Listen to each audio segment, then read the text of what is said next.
Hey, what is going on, guys? It is Young here, and today I'm back in our Fortnite video. And in today's video, I'm going to give you guys some tips and tricks on how to get better, and as well talk through this gameplay here in this video. I'm going to share with you guys exactly how I play here in Fortnite Chapter 2 that allows me to win a lot of my games and also drop a decent amount of kills. And before we get into the video, I have a V-Buck giveaway for Fortnite Chapter 2. If you guys want to be entered in this giveaway, all you guys have to do is to drop a like on this video, subscribe to my channel, make sure you guys turn on my post notifications so you guys can get notified for every single new video, and as well, leave a comment down below of your Xbox gamer tag, your PSN gamer tag, or Epic account, and you guys will be automatically entered into the giveaway. And real quick, if you guys want to support me as a creator in the item shop, my code is YoungHumor. So if you guys want to support me, definitely put in my code. It helps me out a ton. I definitely appreciate it. And alright guys, let's get right to the video. Alright, so in this video, I wanted to be talking through a gameplay that I had just the other day and kind of explaining the playstyle that I have and also kind of my strategy when it comes to going for wins here in Chapter 2. And so this was just before the update that they launched just yesterday. And in that update, they basically removed, as you can see, I'm getting shield from mining the cans, the slurp cans. Unfortunately, they took that out, so you can't get shield from that anymore. So this place used to be, I would say, the best landing location because you were guaranteed full shield every single time because you had so many of these slurp cans, going full shield every single fight. But unfortunately, they took that out because it really was pretty OP. So they took it out. So as far as landing locations, I don't really know too much. I personally just like to go back to Salty, Salty, Pleasant Park, just because I like those locations back in Season 10 and before. I used to go Salty literally every game back in Season 2. It's just one of those locations that I like to land at game after game. So that's personally why I like to land there, and you can find a decent amount of players game after game. I would say Pleasant, Retail. I guess retail, if the drop's right, it's usually Pleasant, Salty, and this area are going to be the three areas that you're going to be finding the most amount of players. And that's where I choose to land because I like to go for at least a fair amount of kills. I personally don't like to have like 2 or 3, 5 or 6 kill games. I like to go for at least 12, 13, 14 kill games. So I do like to land at locations that have a little bit more traffic, and those three locations are going to be the locations that I go to, like I said, Pleasant, Salty, and Slurpy Swamp. And so I've really tried to figure out exactly what the best strategy is for Chapter 2, and there's a few different ways that I like to go about it. And if those guys who watched my last video when I was talking about shotguns, one thing in particular that I did notice is the tactical shotgun feels to be a little bit stronger than the pump, of course, unless you have a lot more or a bigger variant of a pump. So if you have like a purple one or maybe even a blue, it could be better. But other than that, I feel like the tac shotgun is going to be very dominant here in Chapter 2.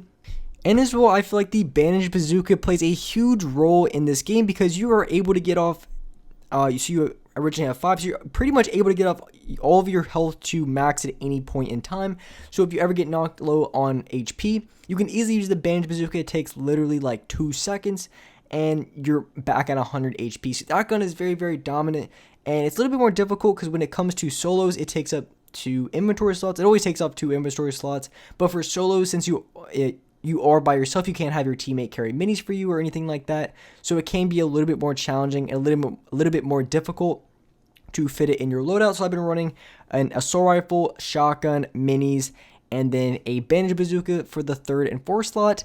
And that's what I've been running. And sometimes I do, if I find a P90, I'll end up switching that out for a P90 because the P90, for me personally, I don't know if for those of you guys are on keyboard and mouse, but for me, since I'm on controller, that gun is an absolute melt. The P90 is definitely one of the strongest weapons in this game. I shred through people's walls, I shred through people's HP and shield like it's nothing. So that's a gun that I'd say you need to try to fix your aim with, because if you're not hitting shots with a P90, you're definitely missing out because this gun is completely overpowered here in Chapter 2. And specifically, one of the things I think you have to keep in mind and be more aware of here in Chapter 2 if you want to be able to win as many games and be very, very good at this game.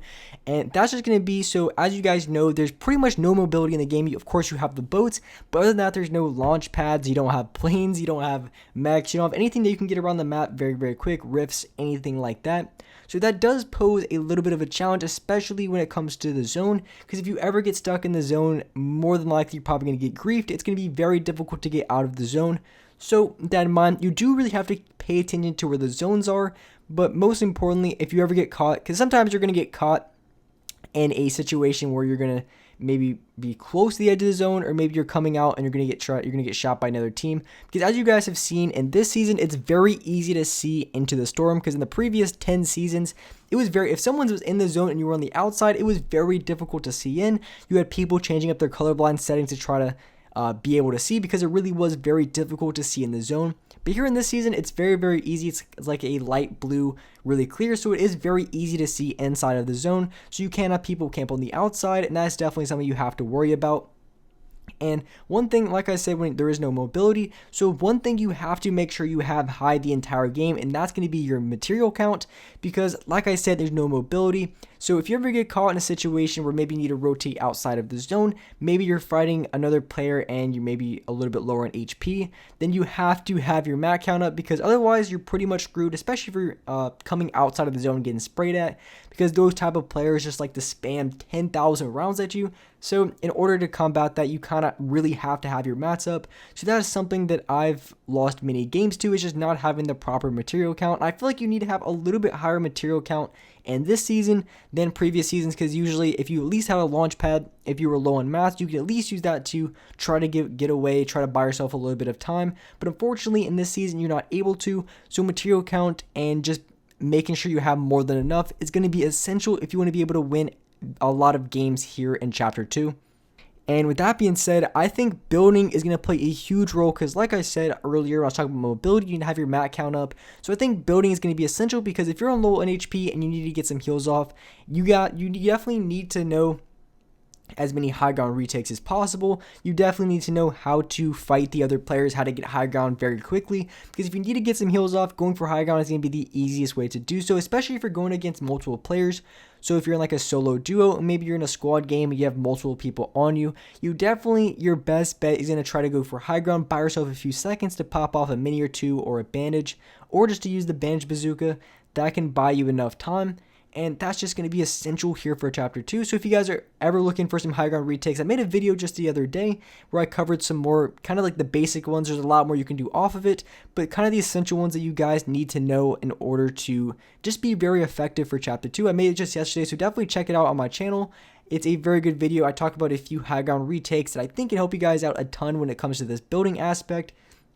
So I really do think that focusing on building, improving your building is going to be a really good way to be very good here in Chapter 2, because that does give keyboard and mouse players a little bit of an advantage, because building and editing is going to be huge, because there's no mobility. It's a lot of gunfight on gunfight. There's not, balance pads, impulse grenades and stuff you can kind of run away, reposition, different things like that. And that's just going to be huge and something that you have to consider each and every time you go into a game. And myself personally, I've always been the type of player to have a little bit more IQ than the people that I'm going against. But with the items that they're taking out of the game, it makes it a lot more difficult, because you don't have launch pads, you don't have bounce pads, impulse grenades. You definitely have a lot less to work with. And since you have a lot less to work with, you're kind of stuck. It's basically a lot of building, editing, and gunfight on gunfight, which I do like. I think it brings back the roots back from, season 2 and 3, where it was mostly gunfight on gunfight. You didn't have planes, tanks, mechs, all that kind of good stuff in the game. So since they took that out, it's a lot of gunfight on gunfight. So a lot of IQ and really smart plays are going to be very difficult to do. So quick building, quick editing, and hitting your shots are going to be the 3 most important things you guys have to focus on for Chapter 2 if you want to be able to win as many games as possible and be as good as possible. And I feel like that's the reason why I haven't been playing as good, or at least dropping as many kills as I want to. I'm definitely going to be trying to get as many high kill games out as I can, but I'm still trying to get used to Season 2, get used to all the differences, the weapons they've taken out, and just kind of all the above. Still getting used to everything, and I feel like my building and editing is going to be my #1 priority. I've been raising my sensitivity up a little bit to kind of focus on those couple of things, because that's going to be the most important thing to focus on here in this season. So as long as you focus on those 3 things, I think you guys are going to see the most improvement, get better at the game the fastest way possible, because those are the 3 things that everyone's going to be trying to get better at, because those are the 3 main priorities.